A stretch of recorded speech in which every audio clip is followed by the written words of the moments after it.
Good afternoon, First Lutheran Facebook friends. I think our bell tower's off by a minute, a little bit ahead of schedule here, but in 2 minutes I think we'll hear 2 verses of O Come Emmanuel. Welcome to a snowy, unusual snowy afternoon now in Cincinnati. A rare occasion to see snow falling, especially around the bell tower. So welcome and enjoy the view here from the rooftop of First Lutheran.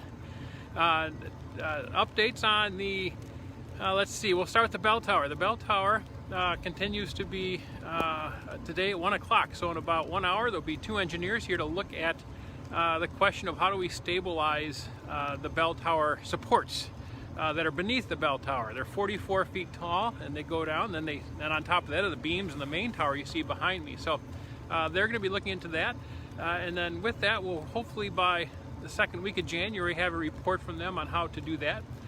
We're confident that they'll be able to find a way to do that, and the community I think is confident that they'll be able to find a way to fund the restoration. So I think second week of January we'll have a good sense that whether this is possible or not. So the reality is that no, it's a possible outcome that no matter how much money you put into it, the tower would need really to come down in order to be safe. We want to make sure that's our first priority, is that the tower is safe, so the people that come in the building are safe as well. We hear O Come Emmanuel. I'll let you enjoy that for a second here.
I'd like before I continue with the story of the bell tower right now and what the updates are, is that carol line you just heard that played that wonderful hymn, this Advent hymn, was donated by someone from not connected to First Lutheran, a member of the Cincinnati community, that when they restored Washington Park in 2011, 2012, if you remember that time, someone came forward and anonymously donated the Verdant Carillon. That's about $12,000 to have purchased and then installed, because they wanted to make sure that the sounds of church bells would be over the park, and you just heard they still are. So and we're excited that we'll be able to continue to honor that wish for many years and generations to come.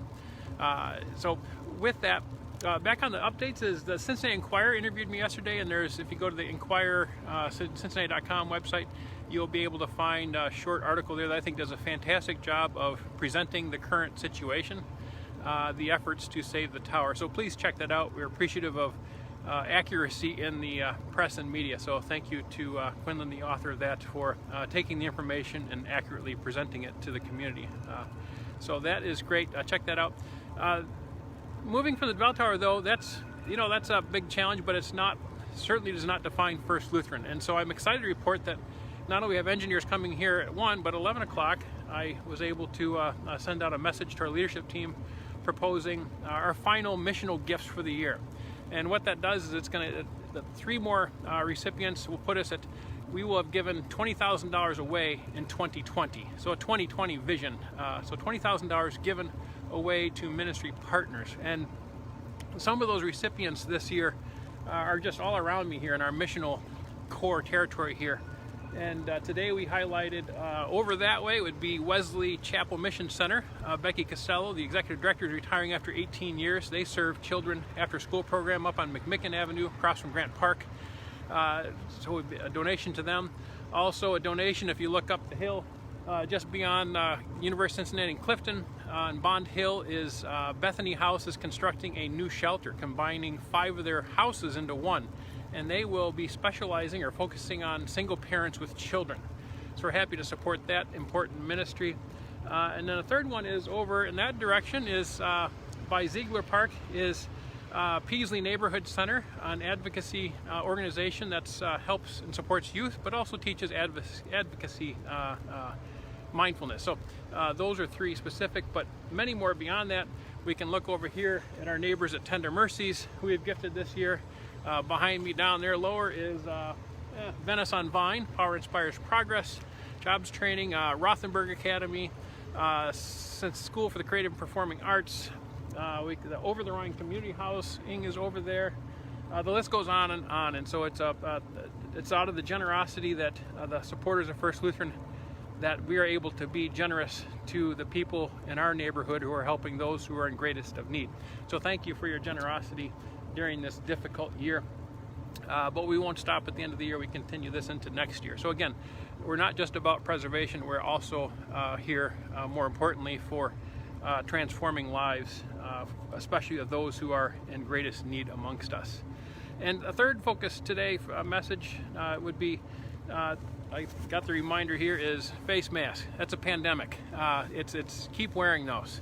The vaccine has been delivered and is being distributed, but we give thanks for that, but we're a long ways from being safe.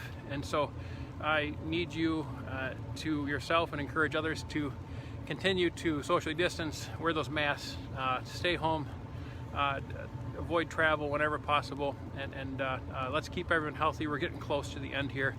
I look forward to the day very soon in 2021 when we'll be able to gather together and see each other. So please be mindful that we still have a ways to go, and continue to reach out and encourage those who continue to be alone during these days. Offer them support, especially during the holidays when it can be challenging anyway for alone, but especially now after this long year.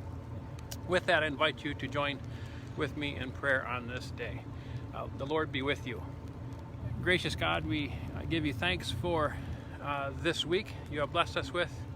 You have brought us together here on the rooftop of First Lutheran. There are many things to be in prayer about. We give prayer for the community effort to save the bell tower, which is more than just bricks and mortar, but is a testament to the stability and strength and faith that this faith community, First Lutheran, has offered, but also that is evident throughout the streets of the people who live in Cincinnati. May this effort be blessed. We give you thanks for the generosity of the people who support our ministry, so that we can then in turn support those doing great work in our community. Thank you for organizations like Peaslee Neighborhood Center, for Bethany House, for Wesley Chapel Mission Center, Venice on Vine, and others who do great work to care for those in need. And Almighty God, we lift up our hearts and ask for the healing upon our land, which is broken by this COVID pandemic, which seems to go on. We give you thanks for the vaccine that was released this week and is now being distributed. We give you thanks for frontline healthcare workers who will be vaccinated and protected, so they can continue to do their important work, essential work. We ask that we all be patient while we wait for the vaccine to fully roll out, that we continue to be mindful of the well-being and health of our neighbor. Watch over and keep all of us, sustain us during these days while we await your return, but also as we look forward to celebrating the birth of your Son, Jesus. All of this I pray in your Son's name. Amen. Thank you for joining me today, and I look forward to being with you in worship on Sunday at 11, but also mark your calendars for Christmas Eve, 5 o'clock, live Zoom worship.